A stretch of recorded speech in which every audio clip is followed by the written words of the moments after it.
Okay, Chris. Ricky Saxton is in the red tape. Comes off. Rhythm step, fake punch, boom, blast double. Basically, the rhythm step here helps him find his distance. Rhythm stepping is all about managing distance. That's all it comes down to. It's just one of many tools to help you manage the distance. You don't have to use the rhythm step. So again, Ricky's in and out. He bounces, times it, and it's in. That's all the rhythm step is. It's just one tool of many to help you manage the distance. You can use it or you can choose not to use it. The real variable is, are you good at it? So here he is, bouncing again, moving around, waiting for his time. He misses right there, but he's got a read on it because he can touch him. And again, what you want to make sure you're doing is you keep variation. There's an imaginary line between you and your opponent called the threshold, and you want to bounce behind that line and over that line. Look at his opponent. He uses a rhythm step too, but just incorrectly. So let's take a look at his and see where he messes up. He's bouncing straight up and down, and he starts so far out because he doesn't have a relationship with where Ricky is. All he had to do was use the rhythm step to get into range and touch. Touch. And like right there, Ricky throws a body shot, he touches, he knows exactly where he is now. So once he bounces, boom, he finishes. The rhythm step, again, is just one of many tools that you use to manage distance. Here's my teammate, Jesse Herzog, and the blue tape. Jesse's not as bouncy as Ricky. He's more of a step and step, but look how he's able to go in and out of range defensively and offensively, and being able to fire back with counter shots every once in a while. Sometimes he takes a lead right there, takes a lead with a kick, and you just help you find your rhythm with your opponent. Just find out what range your opponent wants to be in, what things does he respond to. You're just putting out feelers and using the rhythm step to help you get there. The biggest mistake the biggest complaint that I hear about rhythm stepping is when you just stand still and you don't do anything, or you're bouncing straight up and down. Right there, he fades out of the way. So I think those arguments are correct. Great counter after the jab. Those arguments are correct. If you just stand there, then the rhythm step is a bad thing. But if you're able to incorporate it into your offense and defense and your counter offensive, then it can be a valuable weapon. There, Jesse takes the lead and fades out of the way before he gets attacked. Here's another teammate, Alexander Banks. Now, he doesn't use the rhythm step as much, but it doesn't mean he doesn't know how. And what happens here is he's wide-legged. He lowered his stance because technically he's taller than his opponent, but he's lowered his stance because he wants to build up that power.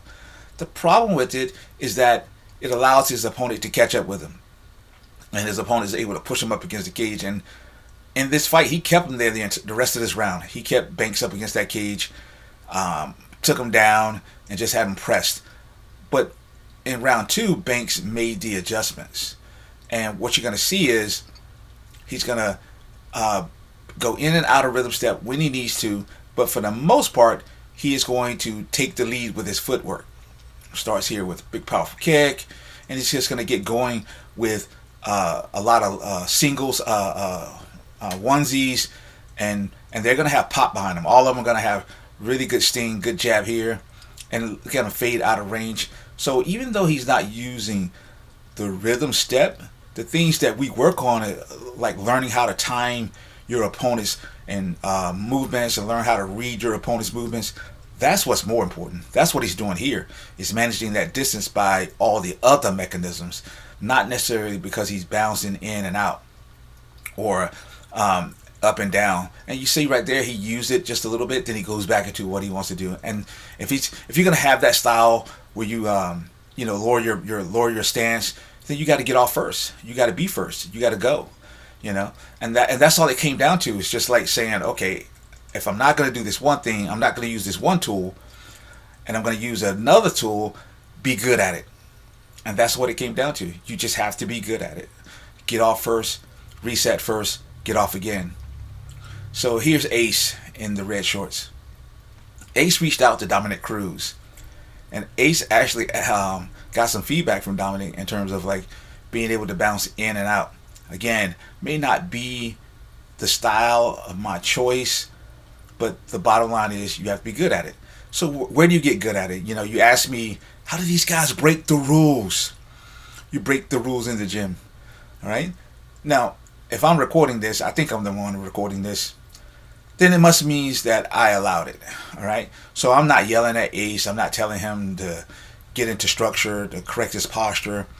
I'm allowing him to play this game. I'm allowing him to get away with it, to explore, to let him figure out who he is.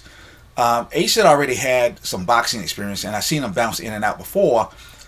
But this particular session, I've never seen him bounce this much.